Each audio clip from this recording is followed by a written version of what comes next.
네, 앞서서 살펴보신 것처럼 오늘 밤 야권 단일화를 위한 TV 토론이 열립니다. 이 두 후보 모두 TV 토론 준비에 지금 사활을 걸었다 그러는데 과연 문재인 후보는 어떤 카드를 들고 어떤 전략을 들고 나올지 지금부터 민주통합당 박용진 대변인과 함께 문재인 후보의 전략 알아보겠습니다. 어서 오십시오. 네, 안녕하세요. 네, 사실 뭐 문재인 후보 그동안 언론의 스포트라이트는 많이 받긴 했습니다만은 이 TV 토론이라고 하는 게 상당히 좀 지금 비중이 있는 거지 않습니까? 긴장 많이 하실 것 같은데 어떻게 준비는 잘하고 계시나요? 우리 뭐 캠프에서 좀 자신 있어 하는 건 그래도 후보가 당내 경선을 거치면서 여러 번의 TV 토론을 했고 또 방송 노출도 있었기 때문에 아무래도 안철수 후보에 비해서는 긴장을 해도 좀 덜하고 그리고 뭔가 이야기를 전달하는 호소력도 훨씬 더 높을 거다 이렇게 생각하고 있습니다. 자체 분석으로 지금 그렇게. 그렇습니다. 예. 오늘 대회 일정은 없으신 겁니까? 어떻습니까? 예, 제가 일정을 따로 챙기지는 못했는데요. 아마 그 토론 준비에 가장 많이 집중하실 것 같습니다. 예.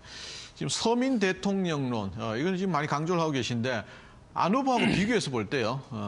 가장 큰 강점이라 그러면 뭘로 보십니까? 저는 뭐 다른 이미지보다는 일단 몇 가지를 가진 게 있다고 생각합니다. 우리 문재인 후보의 경우에는 이미 국회의원을 하고 출마를 마음먹은 지는 1년이 채 되지 않았지만 실제 2003년 정부 출범과 동시에 사실은 정치권에 입문한 거거든요. 그래서 흔히 말하는 보수 언론과 한나라당 쪽에서의 온갖 검증, 뒷조사 이걸 다 거쳤습니다. 근데 없었다는 거 아닙니까? 그래서 나는 뭐 노무현 정부는 싫지만 문재인이라는 사람은 참 괜찮더라라고 하는 게 이른바 보수 진영에서도 인정하는 바였거든요. 그래서 기껏 뭐 문재인 후보에 대해서 새누리당이 최근에 들고 나온 검증 내용이라는 게 처마 아닙니까? 처마? 처마 끝이 30cm가 개천가를 침범했네 안 했네 이거를 계속 울거내고 있을 정도로 어떤 문제가 될 만한 공격 지점이 없다라고 하는 게 제일 크고 두 번째로는 아무래도 민주당이라고 하는 역사와 전통을 가지고 있고 집권 경험을 가지고 있는 제1야당의 대표로 지금 움직이고 있다고 하는 거죠. 그래서 그 조직력과 집권 경험, 국정 운영 경험 이런 것들이 문재인 후보에게 가장 큰 장점, 안정감을 주는 거라고 생각합니다. 예, 그렇다면 이제 상대적으로 좀 약한 이런 부분은 좀 보완을 해야 된다. 안 후보와 비교했을 때 상대적으로 약점이 있다면 어떤 걸까요? 역시 저는 이제 장점이 단점화될 수 있다고 생각합니다.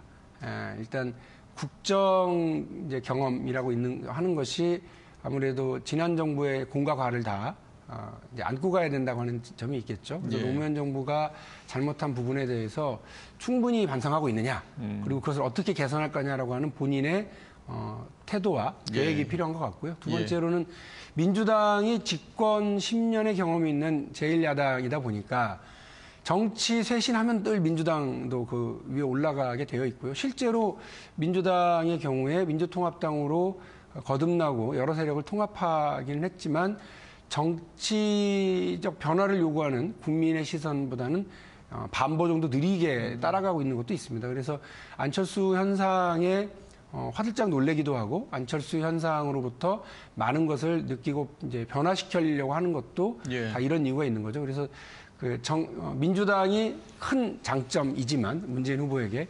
문재인 후보에게 일정하게 부담도 되는 이런 상황도 있는 거거든요. 저희가 이번에 단일화하고 나면 정치 쇄신이라고 하는 문제를 그냥 남몰라라 할 거다 전혀 그렇지 않습니다. 저희는 정치 쇄신도 저희의 중요한 제1과제를 생각하고 변화와 혁신을 계속 주도해 나가도록 하겠습니다.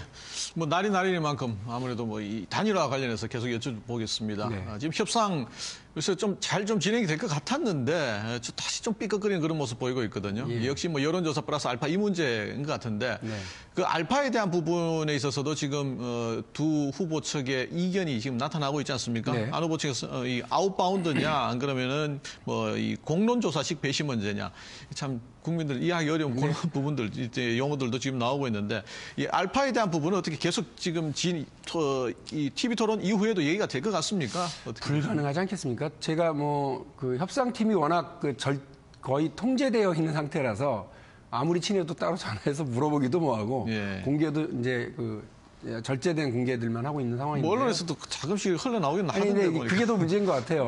예를 들면 저는 그 뭐 날카로운 신경전, 뭐 거의 파행 직전, 뭐 이렇게들까지 보도하기도 하던데 그 뭐 저 이제 결혼을 했습니다만 사랑하는 사람이 결혼하기 한 일주일 전 있잖아요. 예. 가장 갈등이 심합니다. 그래서 내가 이 사람하고 살아야 되나 말아야 되나 막판 고민을. 뭐 혼수 문제도 날짜 있고. 다 하고 서로 부모님 다 인사하고 예식장 잡아놓고도 지금 고민을 하는 건데 이제 전혀 다른 두 진영이 다만 정치 쇄신과 정권 교체라고 하는 국민적 바람을 실현하기 위해서 합치기 위해서는 당연히 이런 갈등이 있을 수 있죠. 예. 저는 그렇게 봐주시는 게 좋을 것 같고. 예.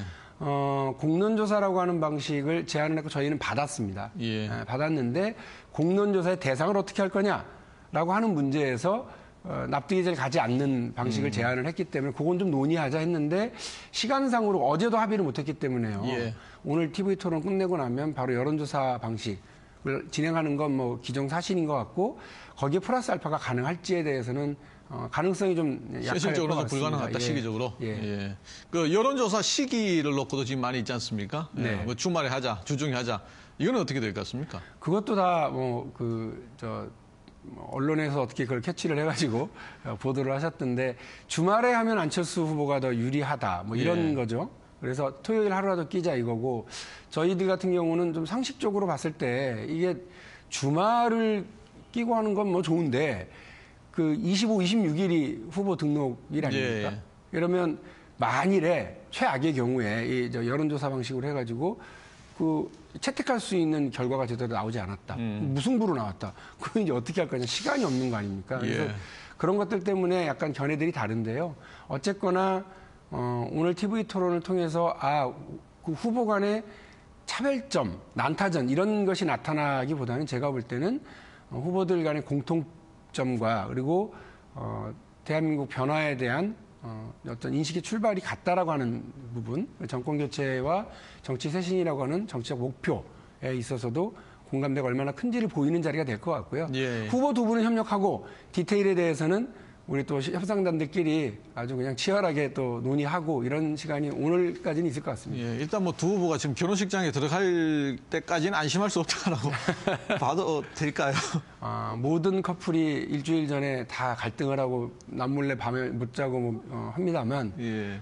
결혼은 다 성공합니다. 알겠습니다. 네. 결국 이제 단판 가능성도 지금 상당히 높다 이렇게 봐야 되겠네요. 뭐 디테일한 협상 관련해서요. 예. 그럴 수 있을 것 같기는 합니다. 그런데 일단 협상단에게 각각 다 어떤 정권을 부여하고 하고 있는 상황이니까 오늘까지는 지켜보시는 것이 좋을 것 같고 오늘 TV 토론 직전에도 만일 안 되면 두 분이 만나서 TV 토론 하게 되면 잠깐 대기실에서 VIP 대기실에서 한 10분 정도는 담소실 나누시니까 예. 그때 뭐 좋은 중요한 얘기를 10분이 하실 될 수도 있을 것 같고. 그런데 사실 그 지난 주말 일요일이었죠. 안 후보 측에 이런 단일화 그 방식 룰을 놓고 양보를 하겠다, 통큰 양보를 하겠다라고 했는데 이렇게 좀 너무 뭐 받아들이질 않고 계속해서 이건 좀 어렵다, 힘들다 이런 식으로 나가니까 국민들은 또 그냥 받아들인다 그래놓고 왜 그렇게 나오느냐 이렇게 또 생각하시는 분들도 계시더라고요. 네. 왜 그런 겁니까? 그때 단일화 관련한 방식은 이제 무슨 말씀이냐면 그 지금 시간이 지나서 못하는 거긴 합니다만 국민 참여 방식이 있는 거 아닙니까? 혹은 개방형 국민 경선, 그래서 모바일 투표를 네. 할 수도 있었고 그거를 섞어서 여론조사를 할 수도 있었고 그리고 또 다양한 또 무슨 뭐 배심원제도 있었고 이렇게 있는 거잖아요. 그것을 어떤 걸 선택하든 하십시오라는 거였죠. 그러니까 그 본인에게 유리하다고 생각하는 방법을 그러니까 예를 들면 유도로 할 건지 검도로 할 건지 권투로 할 건지를 결정하세요. 예. 대신 그 만약에 권투를 결정을 했을 때 어떤 룰을 가지고 서로 권투 시합을 할 건지는 서로 또 협의를 했어야 되는 문제거든요. 근데 지금 어쨌거나 안철수 후보는 그래서 이제 뭐 여론조사 방식이라고는 유리한다고 생각하는 권투 방식을 채택을 했고 예. 글러브는 몇 온수짜리 낄 건지 그리고 뭐 옷은 반바지만 입을 건지 아니면 위에 뭐 하나 더 입을 건지 이런 것들은 지금 그걸 협의하고 있는 거예요. 큰 틀만 양보를 했다. 그렇습니다. 예. 만일에 우리 어떻게 보는지 모르겠습니다. 조직을 가지고 있는 민주당으로서는 모바일 투표 국민참여 경선을 하자고 했었으면 예. 일방적으로 유리한 거였거든요. 예, 아까 대변인께서 잠깐 말씀하셨는데 여론조사 결과에 진짜 이게 큰 차이가 나지 않고 오차범위 지금 그럴 가능성이 상당히 높거든요. 예. 그럴 경우에는 어떻게 되는 겁니까? 이게 진짜 뭐 뒤에 뭐 뒷말도 많이 나올 것 같고. 그것까지 다 정해야 되는 거죠. 그러니까 예. 예전에 제 기억에 노무현 대통령하고 정몽준 의원과의 그 단일화 때는 그때도 오차범위 안에 있는 건 버렸습니다. 그 결과값을. 버리고 나머지를 가지고 채택을 한 걸로 제가 알고 있는데 그래서 이번에도 그렇게 하게 될 가능성이 높지 않겠습니까? 제일 그 문제가 이제 사실 이제 결혼식장에 들어가느냐 마느냐 그 문제 가장 핵심이 될 것 같은데 자 만일에 단일화 이후에 문 후보가 승리한다 그러면은 안 후보가 민주당으로 들어올 가능성이 있다고 보십니까? 어제 하신 말씀은 민주당 중심으로 적극적으로 돕겠다는 그러니까 본인이 당선이 되더라도 민주당 중심으로 이제 변화를 이끌고 정권 교체를 이끌어 가겠다는 거였는데. 역으로 생각하면 본인이 되지 않더라도 당연히 민주당 중심으로 가는 건데요. 그것이 곧 입당을 얘기하는지는 잘 모르겠습니다. 본인이 그런 부분은 상당히 조심스러워 하시기 때문에 기존 정치권과의 연대나 결합 이런 부분에 대해서는 아직 대단히 말을 아끼고 있으신 거죠. 안 후보의 생각도 여기에 대해서는 조금씩 바뀌고 있는 것 같아요. 원래는 뭐 신당 창당 얘기 자체도 아니다라고 했다가 지금은 조금씩 흘러나오는 게 신당 창당에서 민주당과의 합당 얘기까지도 고려해본다. 뭐 이런 식으로 지금 말씀하시거든요. 현실적으로 정치를 하려면 어쨌거나 그 정당이라고 하는 틀을 가지고 하는 수밖에 없습니다. 왜냐하면 뭐 정치는 세상을 바꾸기 위한 지극한 어떤 열정을 뜻하는 거고 정당이라고 하는 세상을 바꾸는 무기이기 때문에요. 그 무기 없이 열정만 가지고 할 수는 없는 부분입니다. 그래서 안철수 후보도 현실적인 부분을 많이 고민하시게 된 것 같습니다.